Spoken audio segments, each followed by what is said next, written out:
جو ہو گیا توبہ کرو. اور عرس میں اللہ والوں کے پاس بیٹھ کر اگر کوئی توبہ کر لیتا ہے، عرس میں اللہ والوں کے پاس بیٹھ کر کوئی توبہ کر لیتا ہے تو اللہ پاک اس کی زندگی بدل دیتا ہے، زندگی میں انقلاب برپا کر دیتا ہے.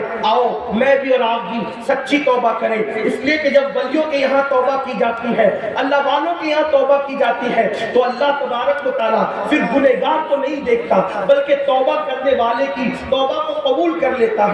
دیکھو ایک روایت آپ نے سنی ہوگی، اکثر بیان کی جاتی ہے، اللہ اکبر، کہ ایک شخص نے 99 قتل کیے اور 99 قتل کرنے کے بعد اس کے دل میں خیال آیا کہ میں نے توبہ کرنی ہے، یعنی بدل جانا ہے، نیک بن جانا ہے. تو اس نے ایک آدمی سے مسئلہ پوچھا، کسی جاننے والے سے مسئلہ پوچھا، بھائی میں 99 قتل کیے میں نے، اب میں اگر توبہ کروں تو قبول ہوگی کہ نہیں ہوگی؟ تو کچھ لوگ زیادہ دیر ہوشیار ہوتے ہیں، اپنے سوا وہ کسی کو جنتی سمجھتے ہی نہیں، اپنے سوا وہ کسی کو نیک سمجھتے ہی نہیں. تو اس نے کیا کہا، واہ صاحب 99 قتل کر لیے اور 99 قتل کرنے کے بعد جو ہے اب آپ توبہ کرنے جا رہے ہیں، جاؤ جاؤ آپ کی توبہ قبول نہیں ہوگی. میں بطور مفہوم اپنے الفاظ کے جامع میں پیش کروں، جاؤ جاؤ توبہ قبول نہیں ہوگی. تو وہ تھوڑا سا تھا دیوانہ آدمی، تو اس نے سوچا 99 قتل پہ بھی جہنم ملے گی تو پھر 99 کیوں پورا نہ کر لے، پورا 100 نہ کر لے. اس نے اسی کو قتل کر دیا، یعنی جو شادی کرنے گیا اس اور 100 ہو گئے.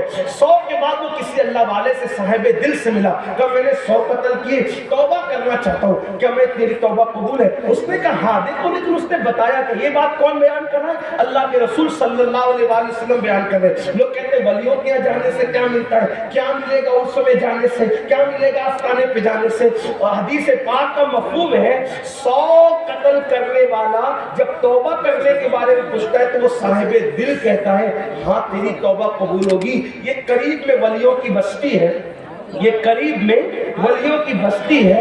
اگر تو ان ولیوں کی بستی میں جا کے توبہ کرے گا تو اللہ تیرے گناہ نہ دیکھے گا بلکہ اللہ تجھے معاف کر دے گا. میں بھی کہہ دوں یہ قریب میں ولیوں کی بستی ہے، یہ قریب میں ولیوں کی بستی ہے. ارے وہ ولی تھے لیکن سید العالمین کی اولاد نہیں تھے، یہ تو ولی بھی ہیں اور مصطفیٰ جان رحمت کی اولاد بھی ہیں. محبوب جان زمین اور صاحب سجادہ ولیوں کی بستی میں آئے ہیں. اللہ اکبر. کہاں ولیوں کی بستی ہے اور تم توبہ کرو گے ادھر جا کے. اب سوچو اس نے توبہ کی نیت سے ولیوں کی بستی کی طرف قدم بڑھایا. اللہ کی شان دیکھو، اس نے ولیوں کی بستی کی طرف قدم بڑھایا. اللہ کی شان دیکھو، ابھی قدم اٹھا کر کے آگے بڑھائی تھا کہ اس کا انتقال ہو گیا اور دھڑام سے زمین پہ گر پڑا. جب انتقال ہوا تو فرشتے آئے، جنت کے فرشتے، رحمت کے فرشتے بھی آئے، جہنم کے فرشتے اور عذاب کے فرشتے بھی. ایک بات آپ کو کہوں، فرشتے اپنی مرضی سے آتے جاتے ہیں کیا؟ فرشتے اپنی، بھائی کہیں ایسا ہوتا ہے کہ دونوں چلے آئیں؟ ایسا نہیں ہوتا نا، جس کو اللہ بھیجتا ہے وہی آتا ہے. لیکن یہاں اللہ نے دونوں کو بھیجا. دیکھو اللہ بتانا چاہتا ہے، ایسے موقع پہ اللہ بتانا چاہتا ہے کچھ. دونوں آ گئے، رحمت والے بھی آ گئے، عذاب والے بھی آ گئے. اب دونوں کہتے ہیں ہم لے جائیں گے، ہم لے جائیں گے. ارے ہم لے جائیں گے تو پھر دونوں میں گفتگو ہوئی. کہا تم کیوں لے جاؤ گے؟ کہا یہ تو پاپی تھا، مجرم تھا. اللہ کی بارگاہ میں عرض کیا گیا مولا ہم لے جانا چاہتے ہیں. وہ کہتے ہیں ہم لے. تم کیوں لے جانا چاہتے ہو؟ وہ 100 قاتل 100 کا قتل کیا تھا، تم کیوں لے جانا چاہتے ہو؟ مولا 100 کا قتل تو کیا تھا لیکن اللہ والوں کی بستی کی طرف توبہ کی نیت سے چلا تھا، ابھی پہنچا نہیں، صرف چلا تھا. یاد رکھنا میری قوم کے جوانوں، کسی کا در ایسا نہیں جس کے در پہ جاؤ اور ناکامی کے ساتھ بیٹھ جاؤ تو کامیابی مل جائے، ایسا نہیں ہے. ایک میرے اللہ کا در ہے، اللہ کا در جو خود فرماتا ہے، حدیث قدسی ہے، جو میری طرف چل کر آتا ہے میری رحمتیں اس کی طرف دوڑ کر کے جایا کرتی ہے. وہاں اگر بیٹھ جاؤ گے تھک کے رستے میں تو منزل خود چل کر تمہارا استقبال کرے گی. اللہ اکبر. تو کیا کہا تم کیوں لے جانا چاہتے ہو؟ توبہ کی نیت سے ولیوں کی بستی کی طرف چلا تھا. تو اللہ فرماتا ہے ایک کام کرو، جاؤ. اب دیکھو اب یہاں پر کچھ لوگ ڈنڈی مارتے ہیں. تو کہا صرف توبہ کی نیت سے وہ بخشا گیا. میں نے کہا توبہ کی نیت کا میں تو منکر ہی نہیں ہوں، اسی عنوان سے بیان کر رہا ہوں. لیکن بخشش جو ہوئی وہ توبہ کی نیت پر نہیں ہوئی، بخشش کسی اور وجہ سے. آپ کی توجہ چاہتا ہے. ہاں توبہ کی نیت کا کوئی انکار ہی نہیں ہے, لیکن بخشش کیوں ہوئی بھئی؟ بخشش اس پہ ہو جاتی, کس پہ ہو جاتی بھئی؟ توبہ کی نیت سے چلا, اللہ کہہ دیتا میں نے معاف کر دیا, نیت سے چلا معاف کر دیا. لیکن اللہ نے یہ نہیں کہا, حدیث اٹھا کر دے گے, کیا کہا؟ اس کے لاش سے لے کر, اس کی لاش سے لے کر اس کے گھر تک کا فاصلہ ناپا جائے, اور اس کی لاش سے لے کر ولیوں کی چوکھٹ کو ناپا جائے, ان کی بستی کو ناپا جائے.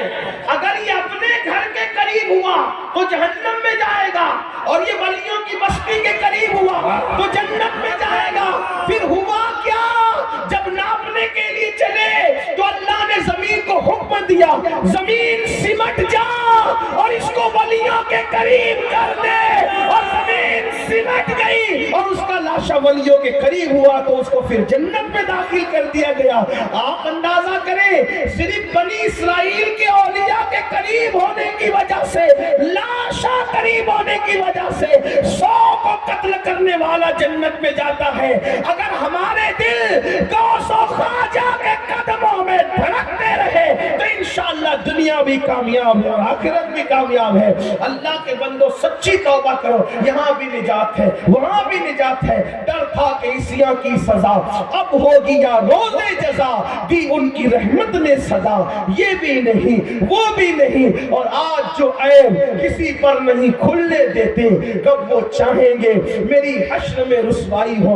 تو مسلمانوں سچی توبہ کرو, گڑ گڑا لو, رو لو. ام المومنین سیدہ عائشہ صدیقہ فرماتی ہے, میں نے اللہ کے رسول سے پوچھا, یا رسول اللہ کیا آپ کا کوئی گنہگار امتی بھی جنت میں جائے گا؟ کیا آپ کا کوئی پاپی امتی بھی جنت میں جائے گا؟ حضور فرماتے ہاں اے عائشہ, جو رات کی تاریکی میں, جو تنہائیوں میں اپنے گناہوں کو یاد کر کے روتا ہوگا, ایسے گنہگاروں کو اللہ قیامت کے دن بے حساب جنت عطا فرمائے گا, ان سے حساب نہیں لیا جائے گا. اس لیے آئیے اپنے گناہوں پہ گڑ گڑائیے, روئیے, اپنی زندگی میں انقلاب برپا کیجئے. اور ہندوستان کے مسلمان 3 کام پر محنت کریں انشاءاللہ.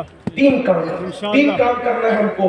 پوری تقریر یاد رہے, یہ یاد کرنا. پہلے وعدہ کرو کون کون یہ 3 کام کرے گا, ہاتھ اٹھائیں, بولو بھائی سبحان اللہ. دیکھو 3 کام ہندوستان میں ہمیں 3 کام کرنا. نمبر 1, دیندار بنو. کیا بنو؟ دیندار.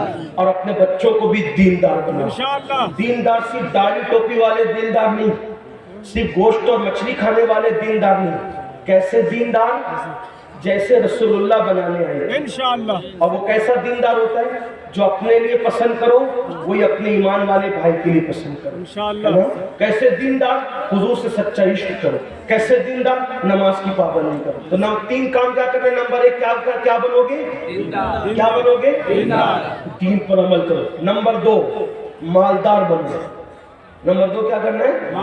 مالدار بنو. محنت کرو, کھیل کود سے توجہ ہٹا کے مال حاصل کرو. جوئے سٹے شراب سے نہیں, حلال محنت کی کمائی سے. کیونکہ غریبی کبھی کبھی آدمی کو کفر تک لے جاتی ہے, اس لیے مالدار بنو. کچھ لوگ کہتے ہیں نا, ارے اللہ کے رسول بھی غریب تھے, ہم بھی غریب ہیں, تو کیا؟ یہ جھوٹ ہے. حضور کوئی غریب نہیں تھے, حضور کوئی مسکین نہیں تھے, حضور کوئی مفلس نہیں تھے. حضور علیہ السلام اتنے مالدار تھے کہ ان سے پہلے اتنا بڑا مالدار نہ کبھی روئے زمین پہ آیا, اور نہ قیامت تک ان جیسا مالدار کوئی روئے زمین پہ آ سکتا. اب آپ کہیں گے یہ کوئی نئی بات ڈال دی آپ نے. میں نے کہا نئی بات پھر کہتا ہوں, میں نئی بات لانے والا کون؟ سنو, حضور کتنے مالدار تھے. کوئی ایک ریاست کا مالک, کوئی ایک کھیت کا مالک, کوئی ایک ملک کا مالک, کوئی 2 ملک کا مالک. میرے نبی اتنے مالدار تھے کہ اللہ نے پوری دنیا کا بھی مالک بنا دیا اور ان کو جنت کا بھی مالک بنا دیا. میرے امام کہتے ہیں مالک کل نے خالق کل نے آپ کو مالک کل بنا دیا, دونوں جہاں آپ کے قبضہ و اختیار میں. اور حضور علیہ السلام, یہ تو بات بھی, لیکن حضور کے پاس مدینہ شریف میں اور ارد گرد مدینہ شریف کے اتنی زمینیں تھی کہ حضور سے بڑا کوئی زمیندار نہیں تھا. میں اپنے الفاظ میں سمجھا رہا ہوں. لاکھوں کی آمدنی تھی حضور کی, لاکھوں کی, لیکن بات یہ تھی صبح آتی تھی لاکھوں کی آمدنی, شام تک سب تقسیم کر دیتے تھے. ہاں, اب آپ کہیں گے جب لاکھوں کی آمدنی تھی تو اعلیٰ حضرت نے یہ کیوں کہا 2 جہاں کی نعمتیں ہیں ان کے خالی ہاتھ میں؟ یہ بھی ایک مسئلہ آپ لا کے کھڑا کرتے ہیں. بڑے بڑے شاعر لوگ اہل علم بیٹھے ہوئے تو اس کی بات کر دوں. یہی تو امام احمد رضا کا کمال ہے کہ وہ فنکار نہیں تھے، وہ عاشق رسول تھے. سبحان اللہ. کیا مالک کونین ہے، گو پاس کچھ رکھتے نہیں، دو جہاں کی نعمتیں ہیں ان کے. دیکھو ان کے ہاتھ خالی تھے نا، میں نے کہا ایک خالی کا مطلب ہوتا ہے کچھ نہیں، یعنی خالی ہے نا، خالی کچھ نہیں، نتھنگ کچھ نہیں، صحیح. اور ایک خالی کا مطلب کیا ہوتا ہے؟ ایک خالی کا مطلب ہوتا ہے اونلی، صرف. مطلب کیا؟ اگر پوچھا جائے اس وقت کس کی تقریر ہو رہی ہے بخاری عرس میں، تو کہ اس وقت خالی امین القادری بول رہا ہے، یعنی سب چپ ہیں اور صرف امین القادری بول رہا ہے، اونلی وہی بول رہا ہے. تو کیا اس وقت اسٹیج پر شاکر سرمی صاحب بھی موجود ہیں؟ پر نہیں، وہ آنے والے تو تھے لیکن ان کا ویزا کینسل ہو گیا، اس لیے وہ نہیں آئے، اس لیے خالی امین القادری بول رہا ہے. واہ، اس وقت کون بول رہے ہیں؟ خالی امین القادری بول رہے ہیں. تو کہا کیا وہاں پر انسانوں کے سوا اور بھی کوئی ہے؟ کہ نہیں، خالی انسان ہے، صرف انسان ہے. صحیح ہے. اب خالی کا مطلب سمجھ میں آیا؟ کہا کہ خانقاہ میں کون ہے؟ کہا خانقاہ خالی پڑی ہے، اس میں کوئی نہیں ہے، کچھ نہیں ہے اس میں. اور یہاں خالی انسان، صرف انسان ہے. اتنی بات سمجھ میں؟ ایک خالی کا مطلب ہوتا ہے کچھ نہیں، اور ایک خالی کا مطلب ہوتا ہے اونلی، صرف. بات سمجھ گئے؟ سمجھے کہ نہیں سمجھے؟ بنگال والوں سمجھے کہ نہیں سمجھے؟ ہاں، یہ تو دلی اور لکھنؤ والوں کی بھی بس کا نہیں ہے، کیونکہ امام احمد رضا کی بولی ہے. اب میرے امام کہتے ہیں مالک کونین ہے، گو پاس کچھ رکھتے نہیں، دو جہاں کی نعمتیں ہیں ان کے خالی ہاتھ میں. وہ مالک کونین ہے جو آتا ہے سب تقسیم کر دیتے ہیں، اپنے پاس کچھ نہیں رکھتے، اس لیے کہ دونوں جہان کی نعمتیں صرف اور صرف اللہ نے انہیں کو عطا فرمایا ہے. ان کے سوا دو جہاں کی نعمت کسی کو عطا نہیں کی گئی ہے، اس لیے کہ جس کو جو ملا ہے انہی سے ملا ہے. خلق کے حاکم ہو تم، رزق کے قاسم ہو تم سے ملا جو ملا تم پہ کروڑوں درود. آسماں خان، زمین خان، زمانہ مہمان، صاحب خانہ لقب کس کا ہے؟ تیرا. اور میں تو مالک ہی کہوں گا کہ وہ مالک کے حبیب یعنی محبوب محب میں نہیں، میرا تیرا. اور کون دیتا ہے؟ دینے کو منہ چاہیے، دینے والا ہے سچا ہمارا نہیں. ہمارے نبی سے بڑھ کر کوئی مالدار نہیں. ٹھیک، اتنی بات سمجھ میں آ گئی. ورنہ اور بھی دلیل پیش کرتا تو نمبر 1 دیندار بنو، نمبر 2 مالدار بنو. نوجوانوں خاص طور پہ جو بوڑھے ہو گئے ان کو چیلنجز کا مقابلہ نہیں کرنا، چیلنجز کا مقابلہ ہمیں کرنا ہے. نوجوانوں جلدی اٹھو، جلدی سو، خوب محنت کرو، مالدار بنو، خوب مالدار بنو. یہ لوجوں میں جو مسلم بیٹیاں بک رہی ہیں غربت کی وجہ سے، سگنلوں پر بھیک مانگ رہی ہے برقع پہن کر غربت کی وجہ سے، غربت کفر تک لے جاتی ہے. لڑکیاں جو مرتد ہو رہی ہیں، لڑکے جو مرتد ہو رہے ہیں، کہیں نہ کہیں غربت کا اس میں عمل دخل ہے. غربت کا خاتمہ کرو. ایک آدمی مالدار ہے، وہ دوسرے کو پیسہ لگا کر کے اٹھائے. اگر زکوٰۃ کے مستحق ہے تو زکوٰۃ اتنی دے تاکہ وہ بھی آئندہ سال زکوٰۃ دینے کے قابل بن جائے. اور بنگال والوں اگر برا نہیں مانے تو ایک بات آج کروں ہاتھ جوڑ کے، مسجدوں کے 2-2 کروڑ کے مینار بنانے کی بجائے کوشش کرو کہ وہ 2-2 کروڑ غریبوں پہ خرچ کرو اور ان کو مضبوط کرو. اگر ہماری قوم 10 سال میں مضبوط ہو گئی تو 2 نہیں بلکہ 10 کروڑ کے مینار ہم بنا سکیں گے. اس لیے میری گزارش ہے جلسوں کے خرچے بھی کم کرو، شادیوں کے خرچے بھی کم کرو، اور سب خرچے کم کر کے اپنی قوم کو مضبوط کرو. حضور علیہ السلام اسی لیے تشریف لائے تھے. تو دیندار بنو، مالدار بنو. اور نمبر 3 ایجوکیشن پہ بہت محنت کرو. کوئی بھی جاہل نہ رہے، کوئی بھی ان پڑھ نہ رہے.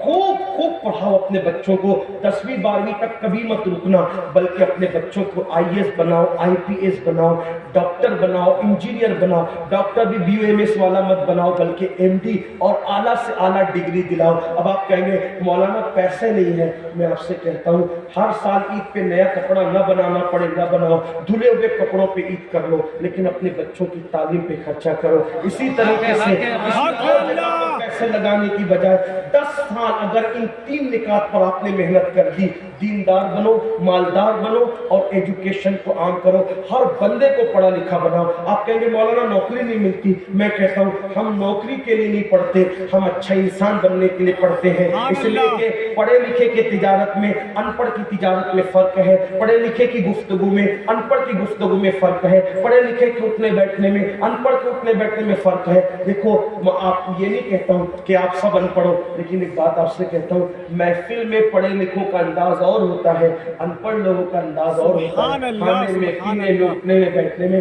تعلیم کو عام کرو, دنیا بھی پڑھاؤ, آخرت بھی پڑھاؤ. اپنے بچوں کو اتنا علم دو کہ وہ مسلمان رہے, سچے مسلمان رہے, اور اپنی بچیوں کو بھی اتنا علم دو سچی پکی مسلمان رہے, اور اسکول, کالج, یونیورسٹی میں اعلیٰ سے اعلیٰ تعلیم دلاؤ. اور یاد رکھنا غربت کا بہانہ مت بناؤ. بیٹیا کی شادی ہوتی ہے تو لاکھوں روپے کہاں سے آتے ہیں, اور آپ سے کہتا ہوں 8 گھنٹے محنت کرنے کی بجائے 16 گھنٹے محنت کرو. محنت میں پیچھے مت ہٹو, اپنے بچوں کو پڑھاؤ. صرف 10-12 سال ہندوستان کے تمام مسلمان محنت کر کے اپنے بچوں پہ محنت کرنے, کوشش کرنے, کاوش کرنے, تو دیکھنا نقشہ بدل جائے گا. یہ بھی آپ سے کہتا ہوں, ایک بات کہتا ہوں, منع نہیں کر رہا ہوں, اگر مجھ سے غلطی ہو تو میرے علماء اصلاح کریں گے, آپ میری ذات کو دیکھ کے قبول نہیں کرنا. باپ کے چہلم پر 40 دیگ پکانے کی بجائے 1 دیگ پکاؤ. ان 40 دیگوں کا خرچہ بچا کر کسی بچے کی تعلیم پر اپنے باپ کے ایصال ثواب کے لیے خرچہ کر.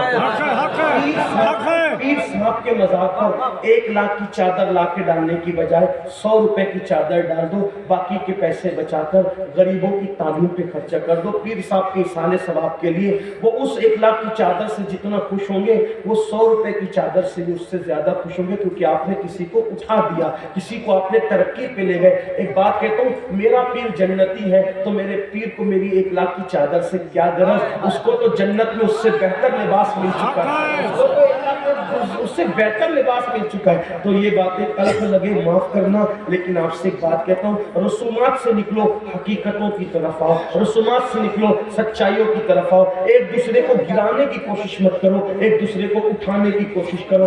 آپس کے جھگڑے ختم کرو. تیرا سلسلہ بڑا, میرا سلسلہ بڑا, تیری برادری بڑی, میری برادری بڑی, تیرا پیر بڑا, میرا پیر بڑا. یاد رکھنا ہم سب کا سب سے بڑا پیر مصطفیٰ جان رحمت ہے, وہ سب کے پیر ہے, اور ان سے بڑا کوئی ہو ہی نہیں سکتا اللہ کی مخلوق میں. ہمارے امام نے کہا, اور پوری دنیا متفق ہے کہ ہمارے پیر سب سے بڑے ہیں. ظاہر سی بات ہے, سارے پیر ان کی نالین میں ہے, اور وہ سب پیروں کے پیر ہیں. میرے امام کہتے سب سے اولا وہ اعلیٰ ہمارا نبی, سب سے بالا وہ اعلیٰ ہمارا نبی, اپنے مولا کا پیارا ہمارا نبی, دونوں عالم کا دولہا ہمارا نبی. سارے اچھوں میں اچھا سمجھیے جسے, ہے اس اچھے سے اچھا ہمارا نبی. سارے اونچوں میں اونچا سمجھیے جسے, ہے اس اونچے میں اونچا ہمارا نبی. ہمارا نبی اتنا اونچا ہے کہ اللہ اکبر, تاج روح القدس کے موتی جسے سجدہ کرے, تاج روح القدس کے موتی جسے سجدہ کرے, رکھتی ہے کتنا وقار. اللہ اکبر. ایڑیاں, کوئی برادری بڑی نہیں, کوئی برادری چھوٹی نہیں. میرے آقا فرماتے ہیں